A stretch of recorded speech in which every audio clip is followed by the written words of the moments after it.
안녕하세요. 크립토노마드입니다. 투자 시장에 들어와 있다 보면 여러 가지 챙겨야 될 것들이 많지만 역시나 가장 중요한 것들 가운데 거시경제에 대한 이해를 빼놓기는 어려울 것 같습니다.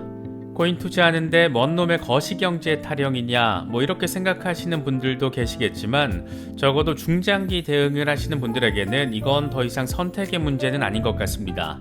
비트코인 등 암호화폐가 사실상 기술주로서 평가를 받고 증시와 강력하게 동조화된 모습을 보이고 있기 때문에 세계 경제가 어떻게 흘러가는지를 체크할 수밖에 없습니다. 당장 미국의 금리 인상, 미국의 긴축 정책 강도, 독일의 무역 수지 이런 것들을 챙기고 있는 우리는 이미 거시경제에 대한 이해도를 어느 정도 가지고 있다, 가지려고 노력하고 있다 이렇게 바라볼 수 있을 것 같습니다. 먼저 이번에 그래도 비트코인을 2만 달러 주변에서 맴돌게 만든 요인은 미국의 고용지표입니다. 너무 뜨겁지도 너무 차갑지도 않다. 이 한마디로 딱 표현이 될 정도로 이번 고용지표는 예측보다는 높게 나오긴 했는데 그런데 딱히 높지는 않은 그런 모호함을 보여줬습니다. 높기 때문에 고강도 금리 인상은 가능하지만 그렇다고 자이언트 스텝 수준의 고강도는 아닐 것이다. 다시 말해서 연준이 금리를 올리긴 올릴 건데 0.75%포인트가 아니라 0.5%포인트로 할 가능성이 높아졌다. 이런 기대감이 깔리면서 시장에 나름의 반등 동력을 불어넣었던 겁니다. 고용지표가 살짝 애매하게 나왔기 때문에 이제 결정적인 지표로 남아있는 것은 미국의 소비자 물가지수입니다. 에너지 가격 하락에 따른 인플레이션 완화가 기대되는 만큼 이 역시 결과를 보긴 해야겠지만 연준의 자이언트 스텝을 막을 수 있는 기대 요인으로 작용하고 있습니다. 요즘 미스터 설레발이라고 불러도 이상하지 않을 정도로 이런저런 말들을 직접 쏟아내고 있는 바이든 대통령이 이번에 인플레이션 완화 조짐 있다 이렇게 직접 밝힌 건 역시 이 같은 기대감을 키우는 부분입니다. 우크라이나 전쟁이라는 지정학적 리스크는 결국 러시아의 에너지 무기화를 강화시켰고 이건 곧장 유럽의 경기 침체 유발 요인으로 작용하고 있습니다.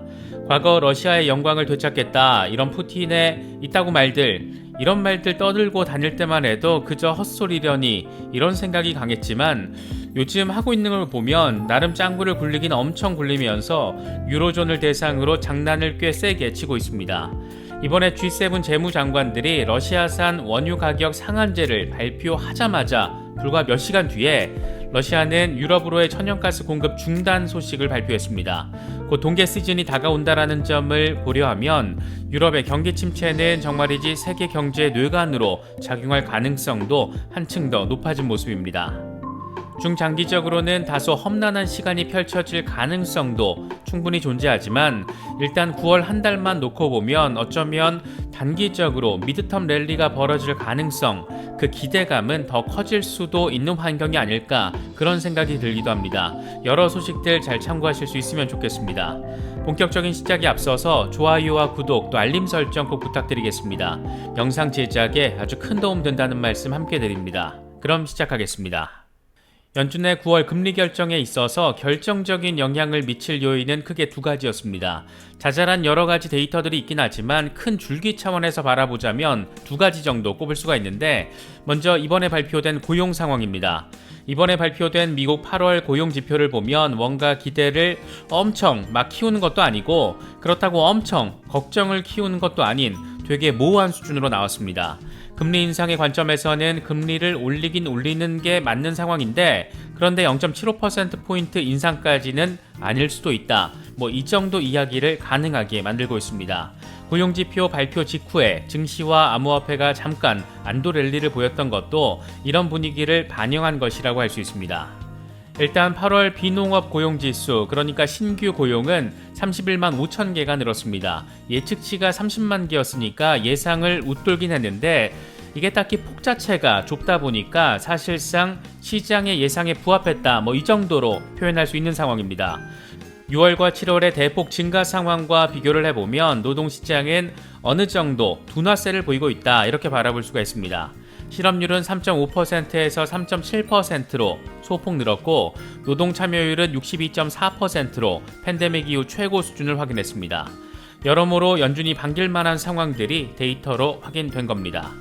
이런 상황과 관련해서 웰스파고는 적어도 연준과 관련해서 8월 노동시장은 올바른 방향으로 모든 측면에서 둔화가 됐다 이렇게 평가를 했고, JP모건 역시 전반적으로는 노동시장에서 약간의 여유와 여전한 고용 모멘텀을 함께 보여준 건데 경제 전반의 인플레이션 압박을 줄여준다, 이런 측면에서 미국 경제의 연착륙을 위한 더 많은 활주로를 제공한다 이렇게 분석을 했습니다. 최근 암호화폐 ETF 출시로 관심을 받았던 찰스 슈왑의 경우에는 노동시장은 약간 식고 있고 임금 상승률은 약간 낮아졌고 노동 참여율은 증가했다.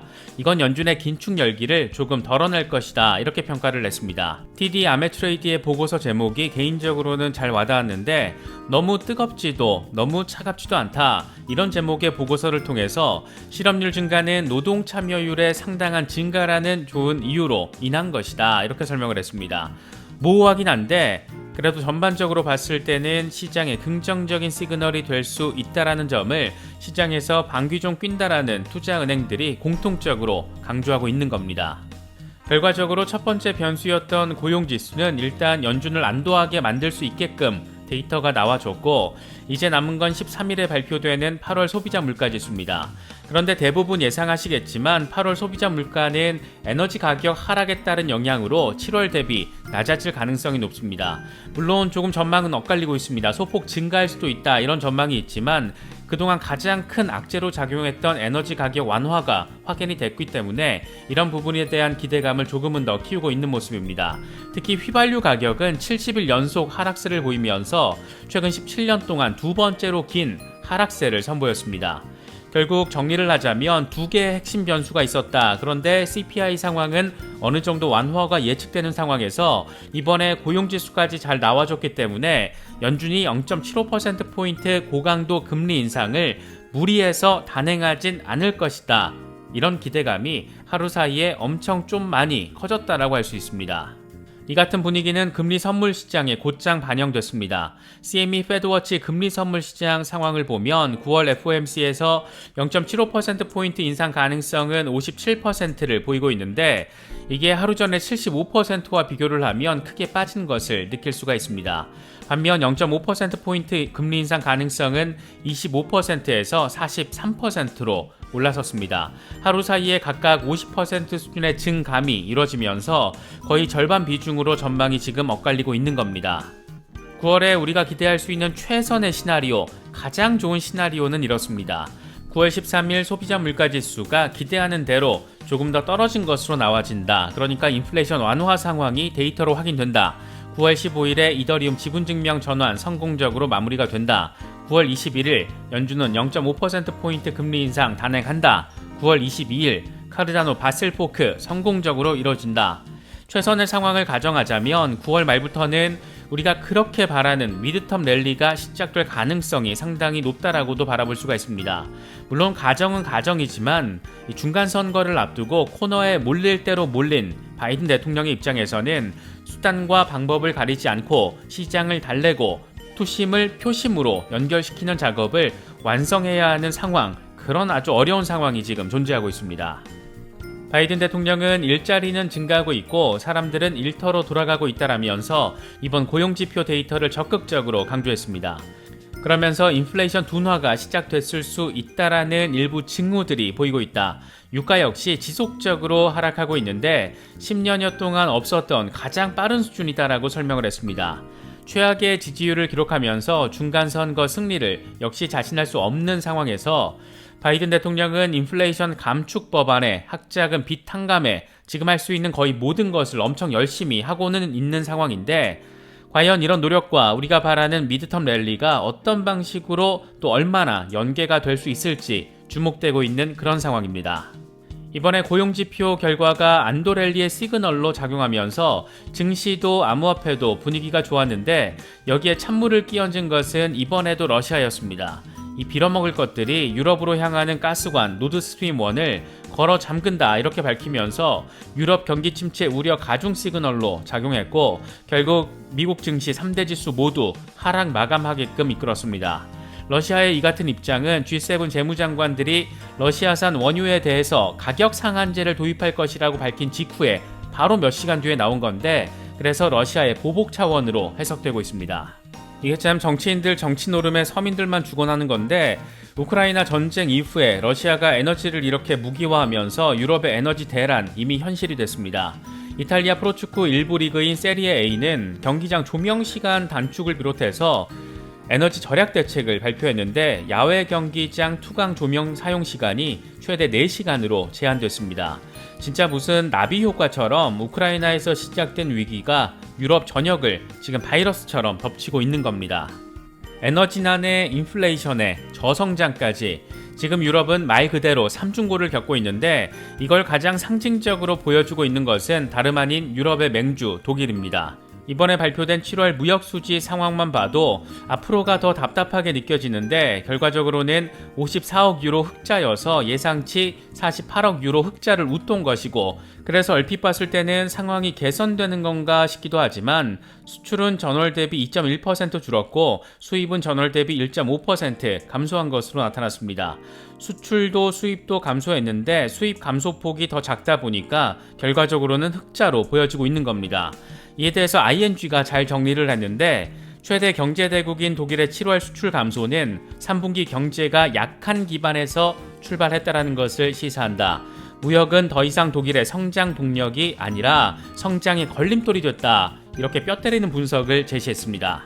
이게 참 설득력이 있는 것은 그동안 독일은 러시아로부터 값싸게 천연가스를 공급받으면서 저렴하게 공산품을 만들어서 수출해서 경제를 키워왔습니다. 그런데 러시아가 저렇게 미친놈처럼 에너지 가지고 장난질을 하고 사실상 서방과 전면전을 벌이겠다라는 의지까지 강력하게 내보이면서 독일의 경제 모델 자체가 영향을 받고 있는 그런 상황이 지금 벌어지고 있는 겁니다. 위대한 러시아의 영광을 되찾겠다 이렇게 말하고 다니더니, 푸틴의 이 같은 도발이 진짜 세계의 지정학적 구도는 물론 각국의 경제 상황에 직격탄을 날려주고 있는 그런 상황이기도 합니다. 이런데 동계 시즌에 에너지 무기화가 더 강력해진다라면 이보다 더, 그러니까 지금보다 상황이 더 심각해질 가능성도 어느 정도 충분히 생각해 볼 수 있을 것 같습니다. 결국 전반적으로 우리가 챙겨야 될 거시경제 상황을 정리하면 크게 3가지로 요약이 됩니다. 먼저 미국의 금리와 긴축 상황, 유럽의 경기 침체 상황, 러시아의 전쟁과 에너지 무기화. 이 정도만 잘 챙겨도 일단 지금 세상 흘러가는 큰 그림, 경제 방향성 정도는 이해할 수 있지 않을까 생각이 됩니다. 여러 소식들 잘 참고하시면서 의미 있는 시장 대응하실 수 있으면 좋겠습니다. 이번에 준비한 영상은 여기까지입니다. 영상이 도움이 되셨다면 좋아요와 구독 또 알림 설정 꼭 부탁드리겠습니다. 영상 제작에 아주 큰 도움 된다는 말씀 함께 드립니다.